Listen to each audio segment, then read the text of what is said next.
To discipline Amira for ruining her brother's big day, Amira's mother locked Amira in her room for a whole day, hoping that she would learn her lesson. Unknown to her, locking Amira up would only make things worse. That same day, after Amira's mother left Amira in her room, Amira crawled out through her room window and she snuck to one of their neighbor's house who was having a party. Already by this time, the news of what Amira had done to her friend Titi and what she had done on her brother's big day had spread in the village, and most of the villagers were aware of what she did. Amira, what are you doing here? Does your father know you are here? The neighbor who was hosting the party said, but Amira walked past him like she didn't hear him.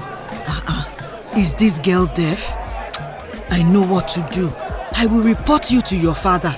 Sadly, if only the man knew what Amira was capable of, he would not have left Amira in his house without an adult watching her. No, that's not possible. Amira should be in her room. I was there when her mother locked the door. No, she is at my house right now. In fact, I saw her when she was coming in and I spoke to her, but she ignored me. Please, tell me you did not leave her there with your guests. You know that girl is the devil's spawn and she is capable of doing anything. Please, let's go there immediately. When the neighbor heard that, he ran with Amira's father back to his house, praying silently that Amira had not done anything.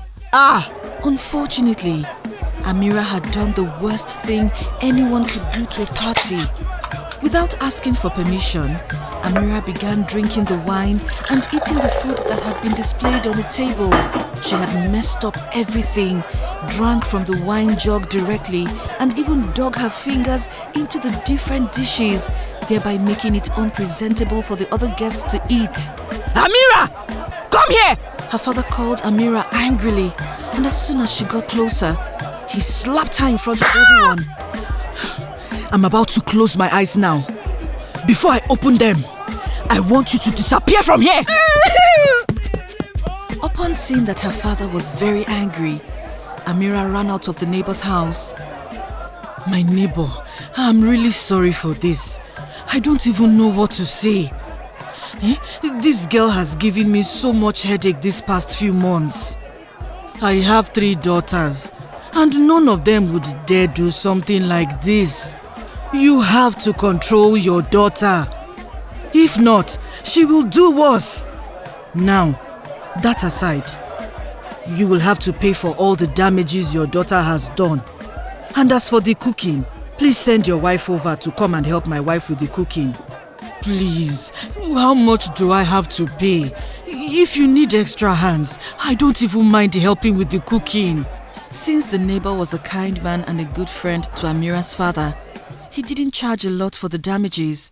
He only charged what was needed to replace the food and wine Amira had messed with, and Amira's father gladly paid. Later that evening, after Amira's parents returned from helping the neighbor, Amira's father gave Amira the beatings of her life. I will beat this stubbornness out of your body! Please, I'm sorry! Amira! Please, I'm sorry! This time, even her mother could not stop her father from beating her because she knew it was wrong of Amira to break out of her room and crash the neighbor's party. Some days after Amira got beaten by her father, she remained calm and didn't cause any trouble. In fact, she was very obedient that her parents believed she had changed, not knowing that Amira was only tricking them. One afternoon, Amira returned from school as usual. But this time around, her school principal followed her home because she had done something terrible to her class teacher. Good afternoon, sir. To what do we owe this pleasant surprise? I'm here because of your daughter. You don't look happy. I hope everything is okay at school. Her father said, even though he had suspected that Amira had done something wrong again. No, everything is not okay. Your daughter has done it again. And at this point, we are tired of her trouble. Please, don't say you are tired of her. I know Amira can be a handful at times, but she is still a child, and she is still a pupil at your school. Not after what she did today. She has been given an indefinite suspension, and the school board will discuss if we still want her back or not. No, please, don't do that. It has not gotten to that. I don't even know what she did. I'll tell you what she did. Today, while all the teachers and pupils were preparing for the school inter-house sport, your daughter snuck back to class and she filled her teacher's handbag with big black ants. No one knows how she caught those ants and how she took them to school. Right now as we speak, her teacher is in a very bad condition because she was attacked by those ants and is badly injured. Sorry to say this. Did you catch Amira in the act, or did she say she was the one who did it? Sir, we both know what your daughter is capable of doing, and deep down you know she did this. Well, to answer your question, one of her classmates saw her when she touched her class teacher's bag. Another thing is, she found it very funny when the ants attacked and injured her class teacher. Amira! Is that true? He yelled at Amira, who was standing next to her school principal, but she didn't answer. Do not bother questioning her. We already tried, but she refused to answer. Here is the official letter of her suspension. If anything else comes up, I'll let you know. See you soon, the principal said before leaving. As soon as the principal was out of sight, Amira's father pulled Amira close and gave her some beatings. You, this child! Daddy, please, you will not be the end of me! Please, I'm sorry! Sadly, even though Amira was very stubborn and mischievous, she could not withstand pain or her father's beating. So when her father beat her that afternoon, she made a scene and cried her lungs out. While Amira's father was disciplining Amira in his own way, Amira's mother, who was cooking in the backyard, heard Amira screaming, so she rushed to see what had happened. Hey, my husband! What's wrong? Why are you beating her? What did she do? Woman, do not ask me any stupid questions. You are the reason this girl is so stubborn and disrespectful. Please stop! Before you kill my daughter! She's the only daughter I have! She said while trying to rescue Amira from her father's grip. This is what you always say. Anyway, it's a good thing she will stay at home with you now that she has been suspended from school. Suspended from school? How? What happened? What did she do? Why don't you ask her? Isn't she your favorite child? Do you think that petting her will change her? I have warned you several times, but you don't listen. Take her to your room and feed her as usual. When she does her worst, I'll be here when it happens. He said, and then he walked away. Amira, what did you do? Why were you suspended? She asked in a concerned tone, but Amira did not answer because she was still crying. Come and have your bath. I made your favorite. After eating, you will tell me what happened at school today, she said, hugging Amira tightly while cleaning her tears with her wrapper. Just like that, Amira's mother did not punish Amira for what she had done to her class teacher. Instead, she pampered her and fed her very well throughout her suspension period. Somehow, this made Amira's father and brothers very angry. They could not understand why their mother supported Amira despite the recent bad things she had done. Mama Amira, we need to talk. I don't know what you are playing at, but this nonsense you are doing with Amira needs to stop.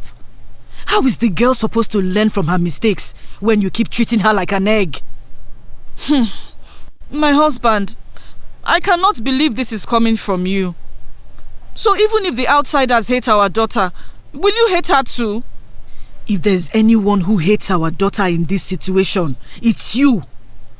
How can you treat her like this after what she did some days ago? You claimed she went to the stream to play, yet she almost drowned another child? I have told you again and again. Our daughter was just playing with that boy. And what happened was only an accident. Mama Amira! Mama Amira! Mama Amira! How many times did I call you? When it happens, I'll be here. Keep spoiling her. You haven't seen anything yet. May the gods forbid. Nothing bad will happen to me or my daughter. What you are praying for will not happen. My daughter will bring me good luck. You watch and see. Regarding the issue where Amira almost drowned another boy at the stream, it happened that Amira had gone to the village stream to swim that afternoon. Since the other children were still at school, Amira did not think she would see other kids at the stream. But upon getting to the stream, she was surprised to see another boy playing by himself. At first, Amira tried to convince the boy to go home so she could have the stream to herself, but the boy refused. When she saw that the boy had no plans of leaving anytime soon, she offered to play a game with him, and in the process of playing the game, she tried to drown him. Thankfully, a group of women who went to wash by the stream saw the struggle between Amira and the boy, and they ran to help him.